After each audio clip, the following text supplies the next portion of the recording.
people like me. You need people like me so you can point your fingers and say, that's the bad guy.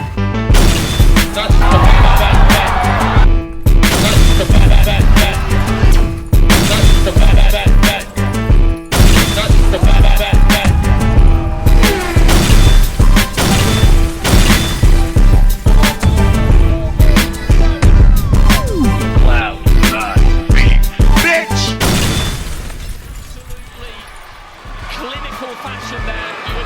Welcome to the mother relay. We're covering today's top boxing news.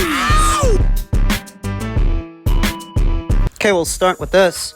Another look at the conversation we had in my previous video about DAZN and Turki El Sheikh potentially monopolizing boxing. The Top Rank may be migrating from ESPN over to DAZN with Matchroom and Golden Boy, Queensberry Promotions in the coming year, and now Top Rank in the coming year. How could that be interpreted as a bad thing? By who? By Haymanites. By Haymanites. By PBC shills, PBC stands, guys who swear by the PBC in spite of how they're doing. That they only did 5 shows this year. Fine. Down from, what was it, 18 or 19 in the previous year? Down to 5. 4 of which were pay-per-views. Fine. Clearly something went wrong there, but they still want to believe that Al Haymon had it right. And everybody else has it wrong? Everybody else that has a comprehensive schedule of fights. I saw the bipartisanship, I saw the unity at the Ring Magazine Gala where Frank Warren was in attendance, his son George, Bob Arum,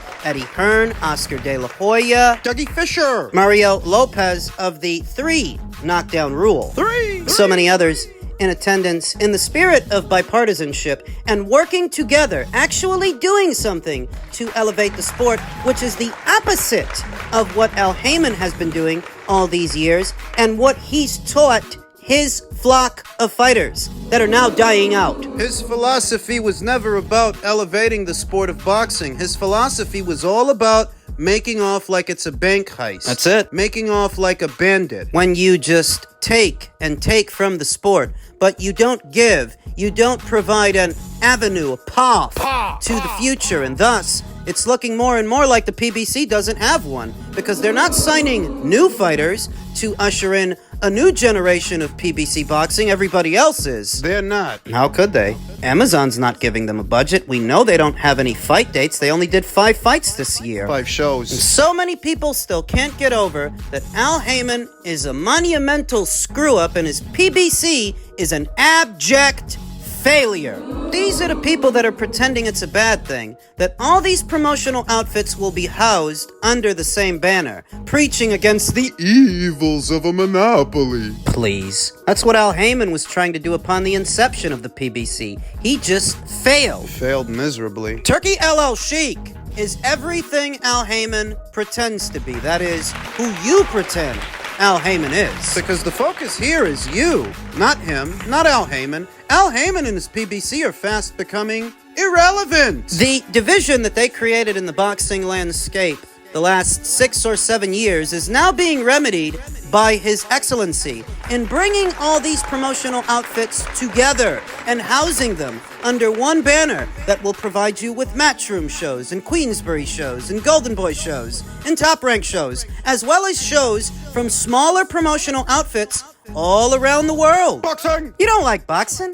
You like Al Haymon. Boxing! You got this prodigal father thing going on with Al Haymon. You want to believe that he's gonna come back and he's gonna fix everything. Boxing! How could Top Rank going over to DAZN be interpreted as a bad thing when that's the definition of value for money? Boxing! When you heard the news that Top Rank might be leaving ESPN in the coming year, what were you hoping for? That they were gonna go to Amazon Prime? Like the PBC did, so that they could end up like the PBC? Crawford. Doing only 5 shows over the course of 12 months? Is that what you wanted? Or is what you really wanted the opportunity to gloat? You wanted to be able to say that Bob Arum is no different than Al Haymon. That's what it is. That's what you wanted. That if Al Haymon is a moron, then so is Bob. No, Bob's not a moron for jumping into bed with DAZN. Al Haymon is a moron for not jumping into bed with DAZN. Because when news broke Late last year, that Showtime would be leaving the sport of boxing,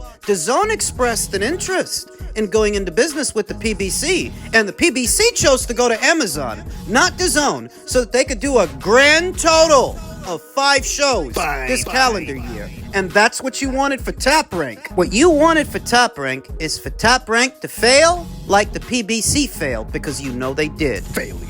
You're crabs in a bucket. How many times in how many videos have I told you that these people, they're crabs in a bucket? They're the kind of people that'll cut off their nose to spite their face. They won't admit that they failed.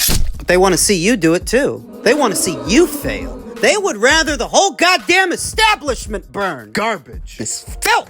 These are not boxing fans. I don't know what these people are. Useless. So do you think that all these Haymanites you see online, on Twitter, on YouTube, were buying all those PBC pay-per-views on Fox, on Showtime? While they tell you that Top Rank going to DAZN is in any way a bad thing, do you think they were buying all those fights? While they try to convince me and you that the PBC is the best thing since sliced bread, do you actually think they were coming out of pocket for all those fights, all those times, year after year? No, I think they were stealing them. Which begs the question, if even the PBC's biggest supporters don't patronize them with their money, their hard-earned dollars, These are the people that supposedly like their matchmaking and like their fights. if the PBC's supporters aren't buying these fights, why would the people that don't support them buy them? In a sentence, that's how the PBC ended up where they are now. With supporters like that, who needs enemies? But these are the people that try to convince you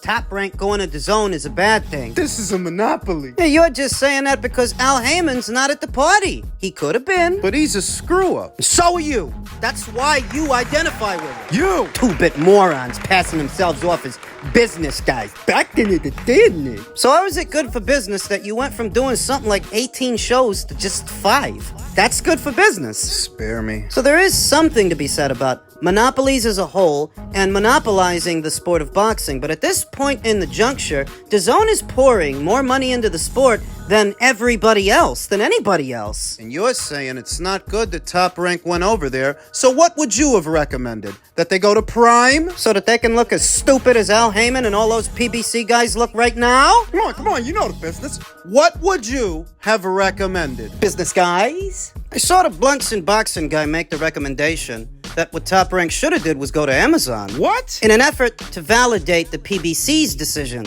to go to Amazon, even after the year they've had. What? So what a lot of PBC fans like to do is cherry pick the data, cherry pick the information. He said they sold the 2 highest selling fights in 2023 by a landslide. How is that cherry picking? Because he's only bringing up 1 year of what was a 5-year deal. The PBC extended their deal on Showtime in 2018. Showtime walks away from boxing in 2023, 5 years later. What makes it cherry-picking the data is that last year was not an adequate reflection of the deal in its entirety. What kind of numbers were they doing in 2018, 2019, 2020, 2021, 22? You only want to talk about 2023 because that's the 1 year they did big fights. Not realizing that at the start of last year, at the very start, in January, that decision was already made by Chris McCarthy. What decision? The decision to walk away from boxing. In Chris McCarthy's own words, anything that accounted for less than 10% of the overall viewership on the platform was going to lose funding. PBC Boxing fell under that umbrella, but it wasn't just boxing they got rid of. What they got rid of was all the dead weight. All the stuff that people weren't watching. The stuff they were watching, they brought it over to Paramount. Okay, so what's your point? 2023 may have been a big year for PBC Boxing, the biggest year they've ever had on the platform, but by the time they did those fights, it was already too late. The decision was already made. It was made in January. Gervonta Davis didn't fight Ryan Garcia until April. Terrence Crawford didn't fight Errol Spence Jr. until late July. By the time those fights got made, it was already too late. So that's hardly an example of the PBC knowing what they're doing. What they did was tantamount to studying for a test the night before it. By then, it was already too late.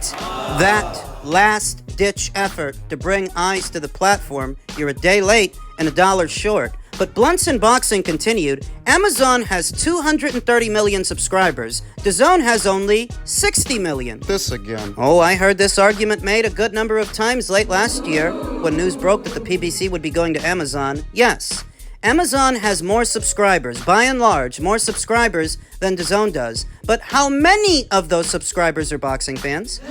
Those Amazon subscribers might be there for television shows and story-based content. Sitcoms, dramas, movies, not boxing. Just because they have more subscribers doesn't mean they have more boxing fans. Whereas the 60 million on DAZN... Is it 60 million? Are those numbers verified? Just go with it. The 60 million subs on DAZN, all 60 million are sports fans. That's all they're there for. They're not there for sitcoms. They're not there for reruns of Friends or Seinfeld. They're not there for Zack Snyder movies. They're not there for anything other than sports. You've already seen the entire year in boxing from PBC on Amazon Prime. How much effort, how much promotion is Amazon pouring into that content? Because according to Gervonta Davis himself, the promotion for the Frank Martin fight was shit.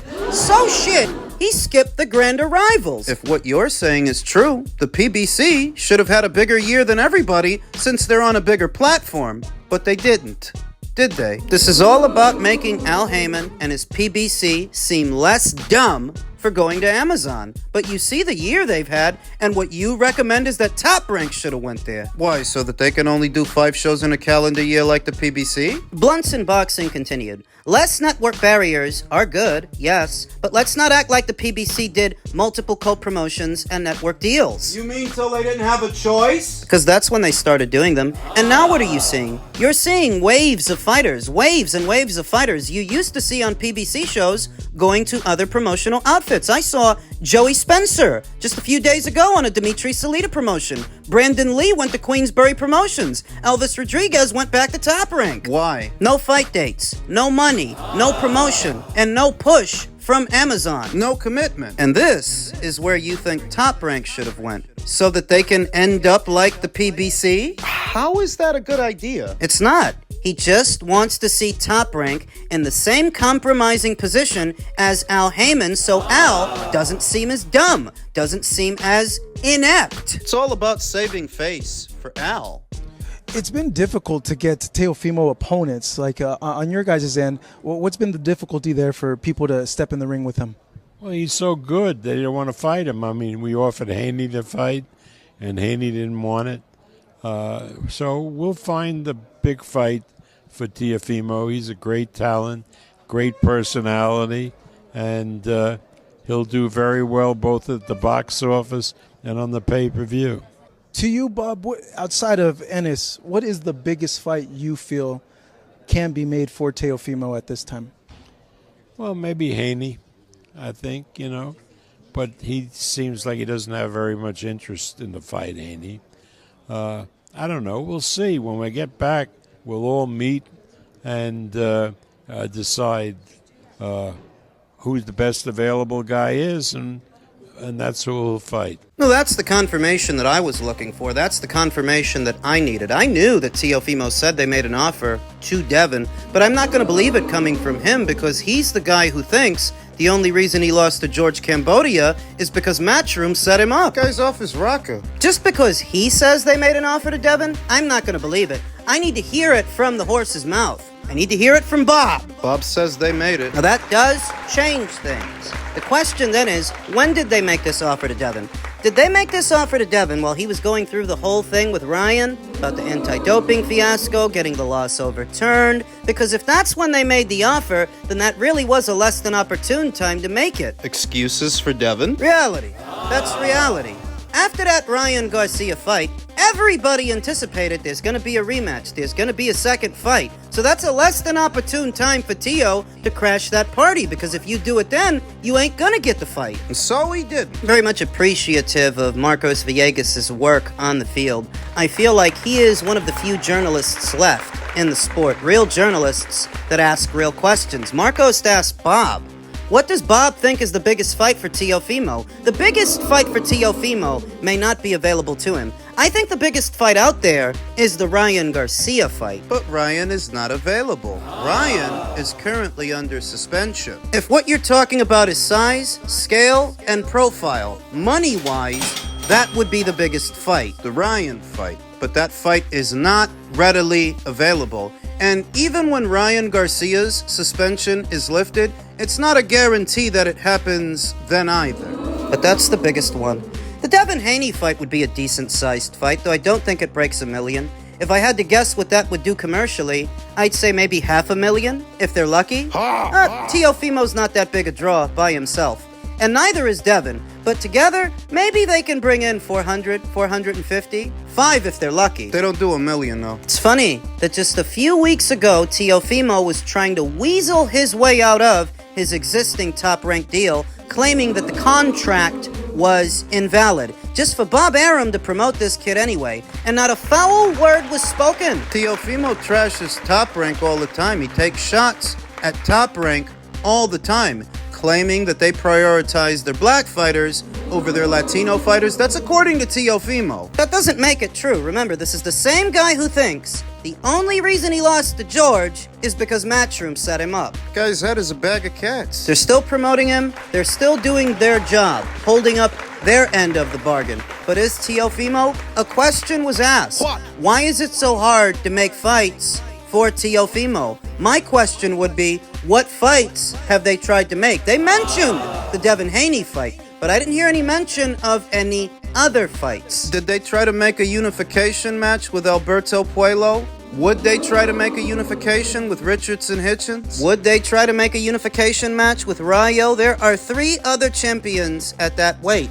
Of the 3, which ones did they contact? Did they contact any of them? Because if the question is, why is it so hard to make fights for Teofimo, who are you trying to make fights with? Bob makes it seem like it's hard to make fights for him because he's a high-risk, low-reward guy, because he's so good. He didn't look good in the Jermaine Ortiz fight. He didn't look good in the Steve Claggett fight. He hasn't looked good in his last 2 fights, so I don't get the sense that people are avoiding him. It's not for hate of Teofimo, it's the truth. He didn't look good in his last 2 fights. So I don't think people are treating him like he's a hot potato or like he's a high-risk, low-reward opponent. I don't think these things. Well, hopefully the coming year will be a bigger year for Teofimo. He did manage to get out there 2 times, though I think it should have been 3. Maybe.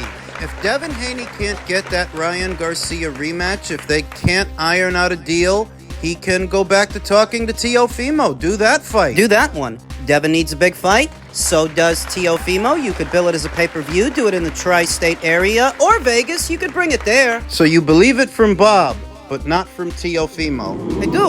A lot of these fighters are like kids with a play phone. They want to pretend they're the boss, they're in charge, but it's the guys like Bob pulling the strings. So if Bob says they made an offer to Devin, I'll take it from Bob. Does that mean Devin ducked Teofimo? Not sure. If the offer was made after Devin's fight with Ryan and everything that was going on at that time, were you expecting Devin to go right into a fight with Teofimo? Well, not expecting him to doesn't change that it's a duck. Is it a duck? I read something about 55-45 in favor of Teofimo. Not sure. Timing is key. Timing is everything. When did you make the offer? What else was happening at or around that time? That matters.